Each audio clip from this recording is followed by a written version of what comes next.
ระหว่างทางที่มึงผ่านชีวิตมาต่อสู้ดิ้นรนประคับประคองเพื่อให้ชีวิตมันดีทัดเทียมคนอื่นเขาบ่มีผู้ใดสนดอกว่ามึงสิลำบากอดทนดิ้นรนกัดฟันต่อสู้มาขนาดไหน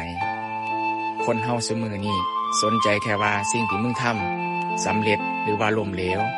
ถ้าสำเร็จมึงก็คือคนดีถ้าล้มเหลวมึงก็คือคนชั่ว